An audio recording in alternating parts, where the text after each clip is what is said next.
महान स्वतंत्रता सेनानी सुभाष चंद्र बोस की जीवनी पर आधारित धारावाहिक नेताजी। आइए सुनते हैं 10वीं और अंतिम कड़ी। नाजी जर्मनी में बोस की भागीदारी के आसपास के नैतिक निहितार्थ निस्संदेह चिंताजनक हैं, जो सैन्य या राजनीतिक चिंताओं के दायरे से परे हैं। नेक कार्यों के प्रति उनकी व्यापक प्रशंसा और अटूट समर्पण को ध्यान में रखते हुए इस जटिल रहस्य को उजागर करना जरूरी हो जाता है कि कैसे एक व्यक्ति जिसने शुरू में गांधी के सिद्धांतों का समर्थन किया था, अंततः हिटलर, मुसोलिनी और तोजो जैसे लोगों से उलझ गया। मुसोलिनी और तोजो जैसे व्यक्तियों पर विचार करते समय भी हिटलर और नाजी नेतृत्व के साथ खुद को जोड़ने की गंभीरता की तुलना में उनके साथ जुड़ना महत्वहीन है। जिस बात को अक्सर नज़रअंदाज किया जाता है और जो बेहद परेशान करने वाली है, वह है बोस द्वारा जर्मनी में छोड़े गए ढेर सारे दस्तावेजों के माध्यम से व्यक्त की गई चिंता या सहानुभूति का पूर्ण अभाव। एकाग्रता शिविरों में मारे गए लाखों लोगों के बावजूद बर्लिन में बोस के सहयोगियों या साझेदारों में से एक ने भी कभी उनसे नाराजगी का कोई संकेत नहीं दिया। यहाँ तक कि जब 1945 में सोवियत सैनिकों द्वारा मुक्ति के बाद ऑश्विट्ज़ और उसके संबंधित शिविरों के चौंकाने वाले अत्याचारों को दुनिया के सामने उजागर किया गया था, तब तक बोस ने सार्वजनिक रूप से नाजी शासन की नरसंहार प्रकृति को स्वीकार नहीं किया था। उनकी सबसे प्रसिद्ध उद्घोषणाओं में से एक, जो इतिहास के पन्नों में अंकित है, वाक्पटुता और दृढ़ विश्वास के साथ गूंजती है, मुझे जीवन का सार दो, वह सार जो हमारी रगों में बहता है, और बदले में मैं तुम्हें अद्वितीय उपहार दूंगा, आज़ादी। इसके अतिरिक्त दिल्ली की ओर आगे बढ़ो का उनका प्रेरक नारा था। आज़ाद हिंद फौज के असंख्य बहादुरों के दिलों में गूंज उठा।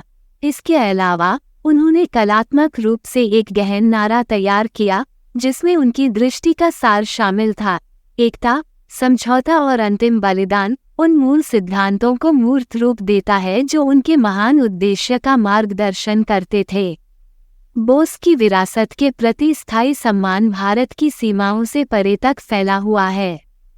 प्रशंसा के भाव में जापानी प्रधानमंत्री शिंजो आबे ने 23 अगस्त 2007 को कोलकाता में नेताजी भवन का दौरा किया। सम्मानित 2022 नेताजी पुरस्कार के प्राप्तकर्ता आबे ने बोस द्वारा जापानी लोगों पर छोड़ी गई गहरी छाप को व्यक्त करते हुए कहा, नेताजी एक उच्च व्यक्ति हैं। जापान में सम्मानित नाम। यह अंतर्राष्ट्रीय मान्यता बोस के अपने आंदोलन का नेतृत्व करने के अटूट दृढ़ संकल्प और विश्व मंच पर उनके स्थायी प्रभाव के प्रमाण के रूप में कार्य करती है। यह विरासत बोस को भारत में मिली मान्यता से स्पष्ट है, जिसमें 1964, 1993, 1997, 2001, 2016, 2018 और 2021 सहित कई मौकों पर उनकी छवि पर मुहर लगाई गई है। इसके अलावा उनके योगदान को 2 रुपये के सिक्कों पर भी याद किया गया है। 1996 और 1997, 2018 में 75 रुपये के सिक्के और 2021 में 125 रुपये के सिक्के। बोस के प्रभाव को कोलकाता में नेताजी सुभाष चंद्र बोस अंतर्राष्ट्रीय हवाई अड्डे और नेताजी सुभाष चंद्र बोस द्वीप जैसे महत्वपूर्ण स्थलों में उनके नाम की उपस्थिति से और भी उदाहरण दिया गया है। पहले इसे रॉस द्वीप के नाम से जाना जाता था। बोस की भारत में ब्रिटिश सत्ता की बहादुरी भरी अवज्ञा ने उन्हें अनगिनत भारतीयों के बीच एक श्रद्धेय नायक की स्थिति तक पहुंचा दिया। नाजी जर्मनी और इंपीरियल जापान के साथ अपने विवादास्पद युद्धकालीन संबंधों के बावजूद, जिसमें अधिनायकवाद, यहूदी विरोधी और सैन्य असफलताओं के तत्व शामिल थे, बोस ने अपने पीछे एक गहरी और स्थायी विरासत छोड़ी। वर्ष 2021 में आदरणीय भारत सरकार ने एक महत्वपूर्ण घोषणा की, जिसमें 30 जनवरी को पराक्रम दिवस के रूप में घोषित किया गया।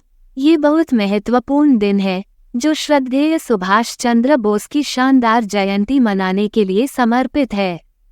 इस सम्मानजनक भाव के जवाब में प्रमुख राजनीतिक दलों, तृणमूल कांग्रेस और ऑल इंडिया फॉरवर्ड ब्लॉक दोनों ने हमारे राष्ट्र के प्रति गहरे प्रेम और भक्ति पर जोर देते हुए इस महत्वपूर्ण अवसर को देश प्रेम दिवस के रूप में मनाने की जोरदार वकालत की। इस असाधारण नेता की विरासत को और अमर बनाने के लिए प्रतिष्ठित इंडिया गेट पर बोस की एक शानदार होलोग्राफिक प्रतिमा का भव्य अनावरण किया गया, जो उनके कालातीत योगदान का प्रतीक है। उनकी 125वीं जयंती के महत्वपूर्ण अवसर पर इस उल्लेखनीय श्रद्धांजलि का अनावरण अत्यंत श्रद्धा के साथ किया गया। इसके बाद 2010 में इस होलोग्राफिक प्रतिमा को एक स्थायी और शानदार ग्रेनाइट प्रतिमा से बदल दिया गया, जो उनकी अदम्य भावना और अटूट समर्पण के शाश्वत प्रतीक के रूप में काम करती है। आपने सुनी महान स्वतंत्रता सेनानी सुभाष चंद्र बोस की जीवनी पर आधारित धारावाहिक नेताजी की 10वीं और अंतिम कड़ी। देश के सभी अमर और गुमनाम सेनानियों को नमन। धन्यवाद। धन्यवाद। आप देख रहे थे गॉड ब्लेस टीवी हिंदी। हमारे साथ जुड़ने के लिए सब्सक्राइब अवश्य करें।